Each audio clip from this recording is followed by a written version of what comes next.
Thank you to Archie for even inviting me to tell this story again. The first time I did at Sidetrack, I was nervous as all hell because it's a pretty personal story. So I'm happy to share it with you all again.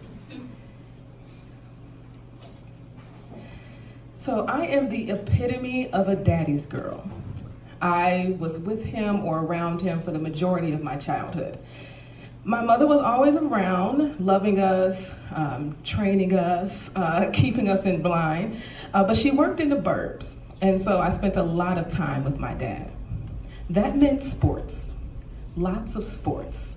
Sports and education are at the center of my dad's entire existence, and so they became the center of mine.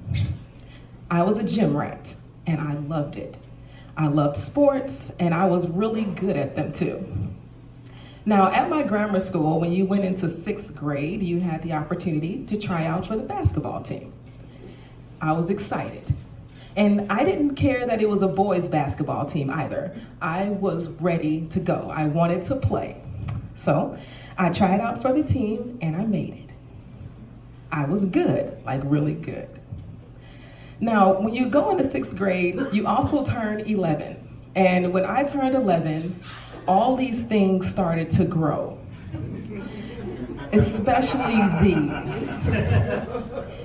Puberty had officially hit. My clothes were fitting differently. I was getting unwarranted and unsolicited attention from boys. It was the worst. And the worst and probably the most dreaded part of my day was gym. And this is pretty ironic coming from the gym rat. Okay, but the worst part about gym were the jumping jacks. 1, 2, 3. Hold them close. I wish they would stop staring. It was the absolute worst. And you quickly realize at 11 that you can never have on too many sports bras. Like, never. And to any woman out here who has large breasts, you know that there is absolutely a method. You have a method. My method was one really tight sports bra, and then I would put on another one that's a little bit looser than the first one. And then I would have the tightest one I owned on above that to hold the other two on, to keep it all in place. That worked for a little while, but they still moved all over the place. I would say, God, why did you give these to me? I don't like them. And there were so many people in my class that wanted them that did not have them.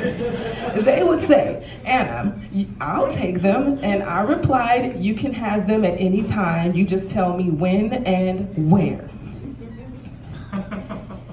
As I got older, I just wore sports bras, period. And then a friend told me about these really dope spandex undershirts. Now, they were the most uncomfortable things you've ever worn, but they made me feel good. They kept them extra flat. I felt good in my clothes, and we all know sometimes we have to do things for the greater good of looking good. After years of wearing these very uncomfortable spandex undershirts and years of considering having a breast reduction surgery, at 32, I decided it was time. I was ready to do it. So I went to go tell my mother about my plans. And the first thing she said was, well, you never really liked them anyway. We laughed a long time about this. And she was absolutely right. I did not like them ever in my life. And mothers always know. Now, her next statement was, so what, do you want to be a boy? That was always the next question. Now, quite a few of my friends at that point had transitioned, were in the midst of transitioning or seriously considering it. And I had thought about it. I even went through a whole packing phase. I packed every day. And, you know, we associate packing with some form of power, and I felt a little bit of that, and I felt a little bit of good, but it never fully resonated with me. And so when my mother asked me this question, so do you want to be a boy? I was quite clear at that point that I didn't need to transition to feel whole, that I didn't feel like I was born in the wrong body. I didn't have a desire to be a man, but I desired for my chest to reflect the woman that I am. And I knew that the woman I am needed to get rid of these. So my best friend recommended that I go see Dr. Allison Shore. And Dr. Shore absolutely changed my whole life. During our first consultation, she said, Anna, so how small do you want them to be? And I said, really small. And she said, well, how small? Softball size small? No, not softball size small. Okay, well then how about tennis ball size small? Nope, that's not gonna do it, not tennis ball size small.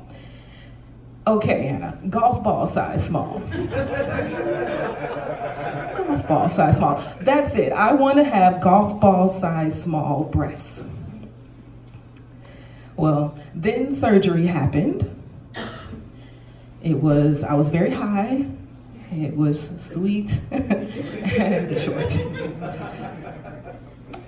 The pain happened. It's a very long recovery process. The tears happened. I couldn't bathe myself at times. I could barely move. The healing happened. I had cream to help with the scars.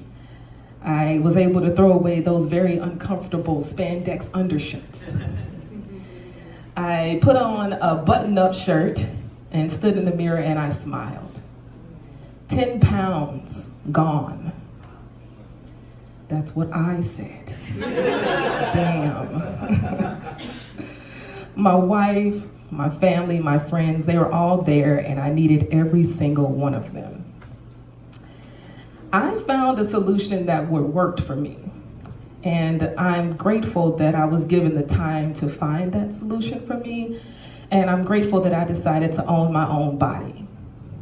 So I challenge you all to do the same exact thing, to live your best life and to choose to own your own joy. Thanks so much.